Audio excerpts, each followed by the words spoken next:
Hey guys, Joe, the Joe Madden Sports Podcast here, joined by Kelsey Nicole Nelson, host of Last Night Tonight. Kelsey, welcome back to the show.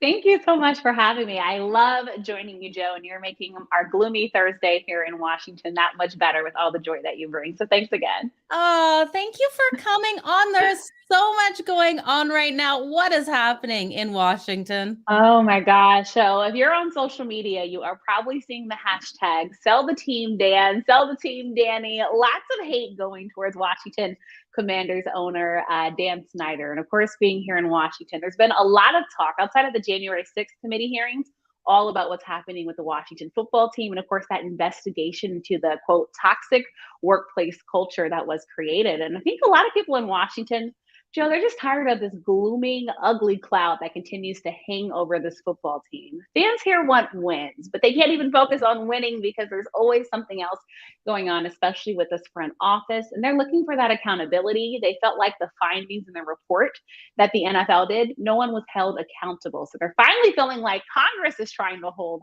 Washington accountable, but Daniel Snyder didn't even show up to the hearings in person. Roger Goodell joined virtually. And, it's kind of a crazy time when we're talking about women and their treatment when at the same time this week, Joe, we're celebrating Title IX and the 50th anniversaries. I think it's a lot of mixed emotions and feelings in Washington, especially for females and women. You look at what's happening with Deshaun Watson. It's just so many things happening right now. But again, I think people are looking for new leadership, honestly, in Washington. They're really tired of this owner. But I think, honestly, fans are feeling really discouraged after basically hearing from Roger Goodell that there's really nothing that he can do to remove the ownership at the top level. So pretty much more of the same in Washington. It's a hard pill to swallow, especially when these players are saying what they're saying about being under this ownership. How do you think the team will unite together? Because Washington does have a solid team if they can get that unity.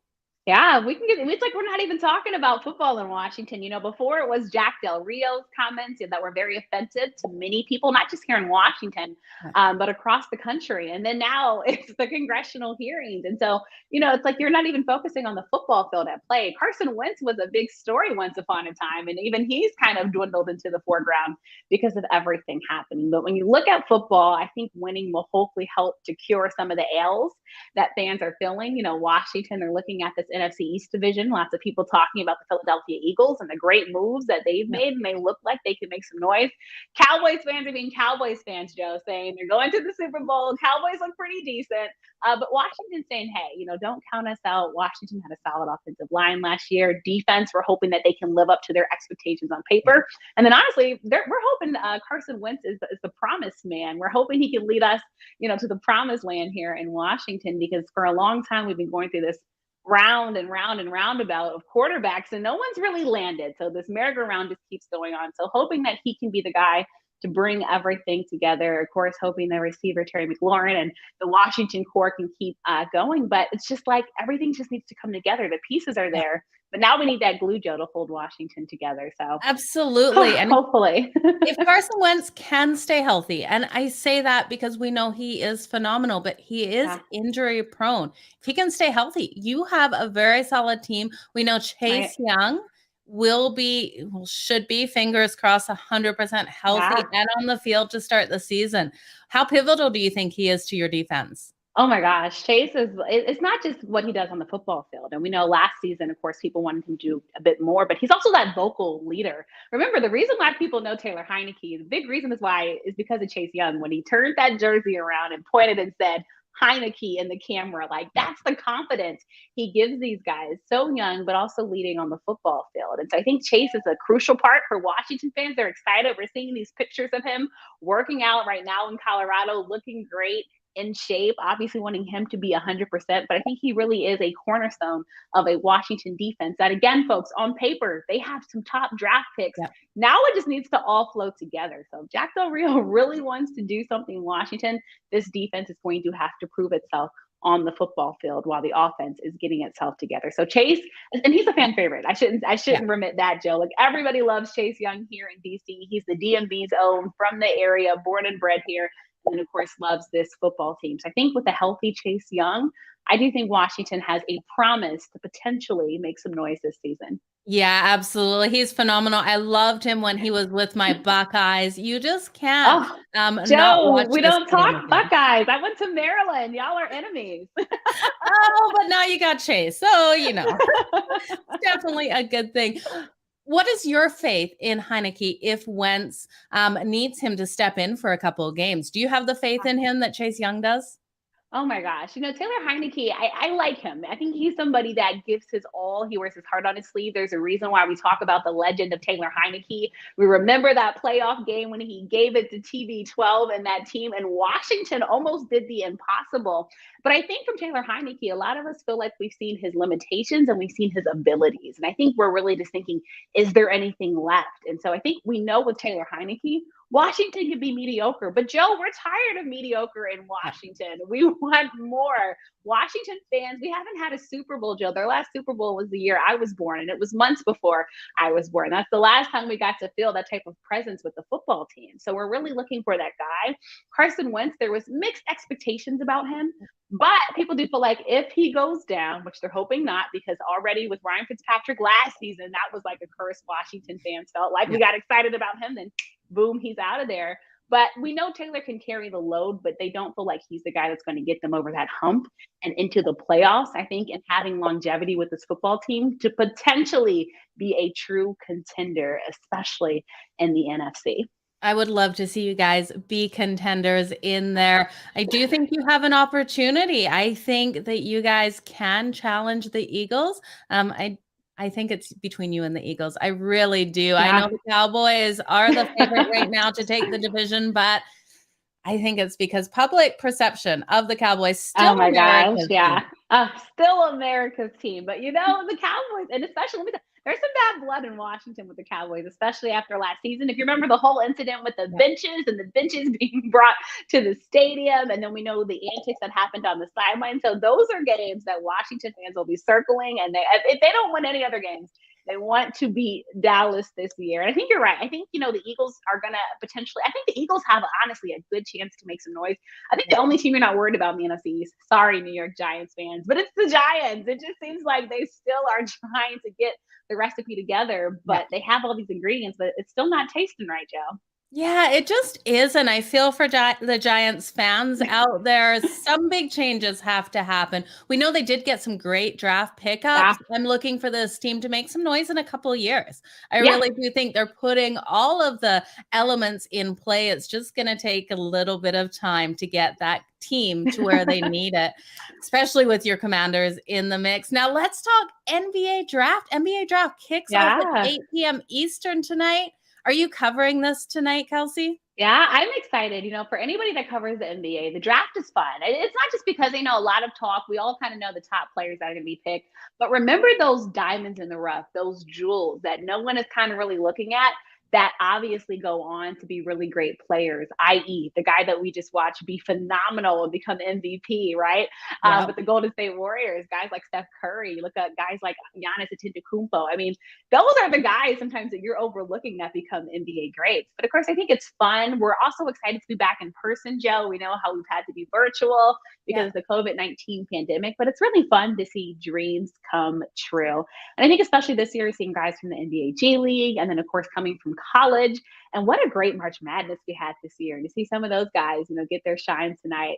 And we're going to be waiting for their names to be called. We're all excited about the NBA draft. So if you're not excited, you're not a true basketball fan. This is the future, folks, of the NBA that we're watching tonight. Absolutely. And when you say that about dreams coming true, it does give me shivers. When I talk to athletes, I love to hear that draft story about where they were, their first thoughts when their name was called.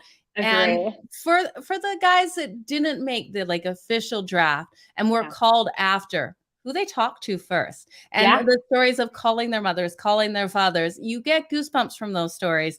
Is there a diamond in the rough tonight that you think is going to have a major moment? The big X factor that a lot of people are talking about is Shaedon Sharpe. Obviously consensus #1 ranked prospect for the 2022 class, graduated early, enrolled at Kentucky, but if you're scratching your head like, well, we didn't see him play, yeah, he was on the practice team for them. And so when you're looking at a guy like him who you haven't had a chance to see play, and i.e., kind of like the questions we have around Zion Williamson, right? Yeah. And how will he come back? He got us excited when he saw that 360 dunk, but we really just don't know where he is, right? And a lot of questions. So it's another guy, obviously, coming out of college, not really getting that experience. So, I mean, it's an X factor, Joe. I mean, obviously really great in high school, really talented. Yep. But if you haven't played, there's big question marks around, So do you take that chance on a guy like that? He could be special. He's obviously rested. So I think that's going to be one of those guys that people are looking at. How early he goes, I think, is going to be very, very interesting. Everyone said his talent is undeniable. And when you hear people say it like that, but his inactivity, it's a mystery. And who likes mysteries? Sometimes I'm a person that I like to know what I'm getting, Joe. I like to go in, I like to order what I like because I know every single thing that I'm getting. I never liked the mystery candies that there used to be as kids. I just don't know what I'm going to get, Joe. And I think that's going to be one of those big questions. And I think he's going to be a guy, again, that everyone's going to be looking closely on their draft boards, especially since Woj kind of already said to us, Joe, who the top three are going to be. So I think top three are like a sure bet, but it's now like 4 going on that we're kind of really curious about where those guys will land. Absolutely. And to see if there is any movement by these teams. Oh, yeah. Like we're like this right now, because that's what we're looking at, honestly, the movement of these teams, because like, who's going to be these valuable pieces that might be traded in the swapping order, right? Like, will we see teams trade up? Will they trade down? I know Knicks fans are watching closely. They're a team that might be making some noise and looking for some movement. Portland Trailblazers have been talked about a lot as well. And so, yeah, it's a big night. And again, these are the guys that are supposed to be the future and the cornerstones of these franchises. So, where will they end up? Where will they land? For instance, Sacramento Kings fans, Joe, they've been in a drought for a very long time. They're hoping to get somebody that can make a true difference to make that team back to being a contender. It's going to be a phenomenal draft. Enjoy it. Yes, for sure. I'm looking forward to know what you're getting. Surprise parties, yes or no? I have to ask you. I am not a surprise party person, even though I swear my friends must think I like them. I like to just know, because Joe, I might be dressed for the grocery store, and then all of a sudden it's balloons and everything, and I have a high bun and some flats on. So I like to know, Joe. Okay, I had to ask that. That's the first thing I thought of, because I love surprises. But you're right, the outfit choices are major when you have something so special like that. You gotta know. Like in a restaurant too, right? Like I can be picky sometimes. I like to know what's gonna be on my sandwich. Like, I don't like cheese on my sandwich. So all of a sudden there's all these different cheeses. I don't know, Joe. Okay. It's so funny. I love hearing that about you, Kelsey, because I would have expected the opposite. I go to a restaurant, and when I can't make a decision on a drink, I tell them to surprise me. I tell them to do that a lot when I go to a new restaurant. Just give me your best dish out there. Yeah, it's different. Sometimes you got to live on the edge. See, for drinks, I might agree with you. Yes, like bartender, you know what your special skills are. Surprise me, just make it sweet. I love it. Just make it sweet for me. Kelsey, what's happening this week on Last Night Tonight? Yeah, so right now we are currently paused. I'm so sad the finals is over, but of course now looking forward to the draft. And then before you know it, Joe, we'll be at NBA Summer, looking ahead, I should say, to NBA Summer League. So super excited about that. So to everyone complaining that basketball is done, no, folks, we still have a lot happening. We're looking also at where a lot of these pieces will land, Joe. We know Bradley Beal and his decision here in Washington is one that's being closely looked at. Everybody and their mom is talking about Kyrie Irving. Will he stay with the Nets? Will him and KD continue that quest? Yeah. Will he be elsewhere? $30 million on the table. Like, there's so many questions around that. So there's still lots of basketball talk. I hope everyone is still closely listening, because we're going to be touching on all that and more. So super excited about that. And friend, just appreciate everyone for riding with us all NBA playoffs and all NBA finals long, to seeing the Golden State Warriors hoist that trophy. And Klay Thompson, I hope you're doing better. We saw all the drinks in you. Glad you had fun. But hopefully sobering up the next day was just as wonderful. He deserved to celebrate. These athletes work so very hard. We have to remember they're human at the end of the day. We have all been there. We've all done that. So we have. And somebody find his hat in the water. I mean, it's only right. I don't even know if the hat got found, but I would need that championship hat. As you said, Clay worked for that. He fought his way back. So if anybody deserves all that the Warriors were getting, it's definitely Clay. But you love, that's why we love championships. We love to see those moments that the guys share. And knowing his journey especially, I feel like it made it all the more special. And already we're looking at if anybody can beat the Warriors next year, Joe, because they're looking locked and loaded again. So we're already excited for next season. Oh, already looking forward to that. The futures are already out on all the sports books. So you guys check those out if you haven't. Kelsey, where can everyone find you on socials? Yeah, so everyone can follow me at The Real K Nelson on social media. Also, Kelsey Nicole Nelson on Facebook. Check out my website, KelseyNicoleNelson.com, and my podcast, Listen In with KNN.com. Thanks so much, and so appreciate your time, Joe. Always a blast being on here and joining you. I absolutely love having you on here, Kelsey. Good luck with everything. Enjoy the draft tonight. Excited. Going to be some fireworks. Thank you so much. Thanks so much. Have a great one. Bye, guys. Have a good one. Thank you.